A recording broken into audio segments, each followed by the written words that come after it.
Joining us now live from the White House is Admiral John Kirby. He is the coordinator for strategic communications in President Biden's National Security Council. He's also a retired Rear Admiral in the United States Navy. Admiral Kirby, I really appreciate you making time to be with us this evening. Thank you. You bet. Absolutely. Historic day. Well, let me ask you about in what ways this is historic. Let me ask you how much you knew in advance as to what President Zelensky would say and would ask for tonight, and what your immediate reaction is to what he told this joint meeting of Congress. Quite a stirring, inspirational speech, and we absolutely expected that it would be. Based on the conversations here at the White House, we certainly knew that one of his prime messages was going to be one of gratitude and appreciation for everything that the American people, obviously members of Congress and this White House, have done to support Ukraine. But also, we expected that he would do what he did, which is kind of walk the American people through, walk those legislators through how tough the fighting is. He talked about Bakhmut, where he was just yesterday. That's where some of the most intense fighting of the last week to 10 days have occurred. Not surprising that he would want to remind the American people of the sacrifices that Ukrainian soldiers and, quite frankly, Ukrainian citizens are making every single day. And of course, we expected that he would want to talk about the future not just of security assistance and support, but the future of his country, where he wants to take it, how he wants to get it free and independent, prosperous and secure. So again, I think very much in keeping with what we anticipated he would speak to. But again, the words are not really what moves you. It's how he delivers that, and he just did a spectacular job. Where is the dividing line right now? Where's the sort of Maginot Line between what President Zelensky wants from the U.S. government and what President Biden is willing to try to give him? We've talked in the past, Admiral Kirby, about the Ukrainians' desire for more long-range weapons and the American resistance to provide long-range weapons so as to not risk the kind of war that would involve NATO and ultimately us. Where is that line in terms of what they want and we're not yet willing to say yes? We wouldn't describe it as a line, Rachel. I mean, we have been evolving our provisions to Ukraine with the war itself.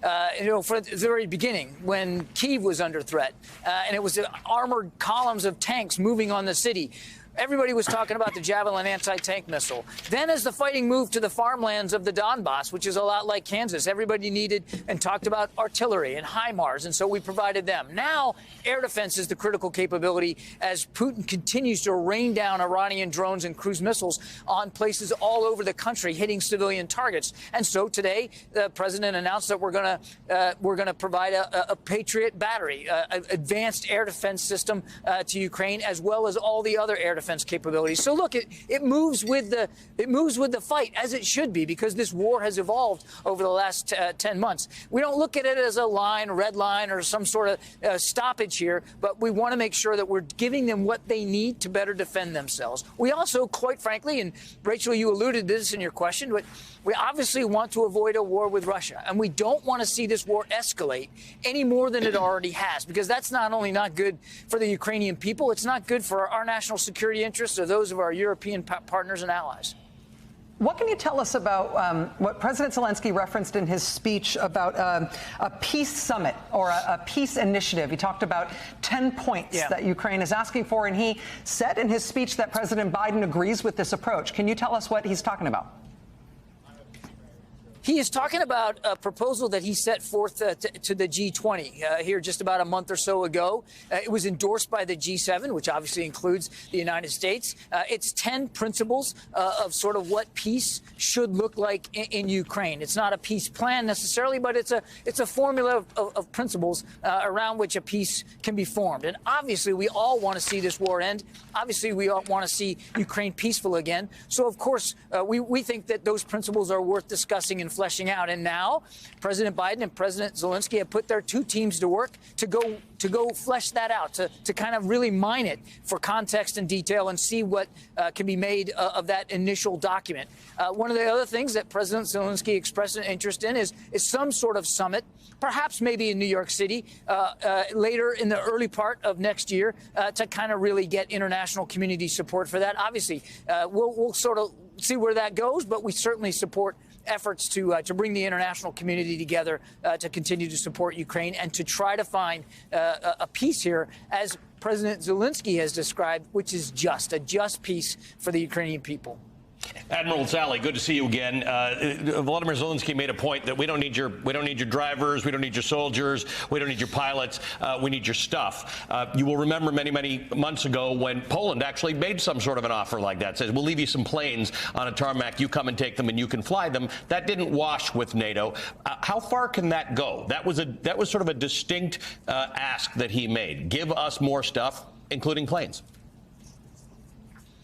Yes, he's been asking for planes and tanks and other advanced capabilities now for quite some time. And as we said back then, we're not certainly standing in the way of other countries who want to provide some of those advanced capabilities. Our issue with that particular one was the idea of backfilling with American jets, right. Not the fact that some nation might want to provide jets. So, look, clearly he wants additional capabilities, and we are working very hard. Secretary Austin over at the Pentagon runs the Ukraine contact group. 50-plus nations coming together now 4 or 5 times to provide assistance to Ukraine, and some of that is very advanced capabilities. So again, we're going to keep doing it on our own, but as President Biden made clear today, we're also going to keep doing it with allies and partners. Admiral, there's been a lot of discussion today about American unity and American resolve, despite our differences, in support of Ukraine. And President Zelensky called on that and asked on that and tried to tap into that for those senators and members who were in that room tonight.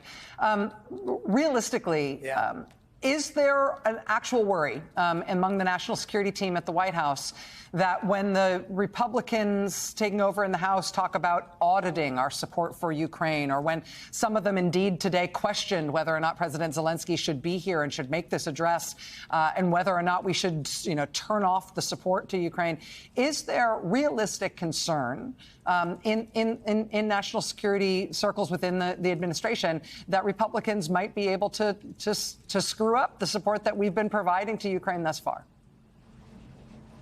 We obviously want to see that support continue, Rachel, and by all accounts, it is. In fact, we're looking at now an omnibus spending bill, which will include almost $45 billion. We're hoping to get that passed this week through the Senate and the House. That will give us another $45 billion to support Ukraine. Look, we've had tremendous bipartisan support over the last, more than 10 months since the war began.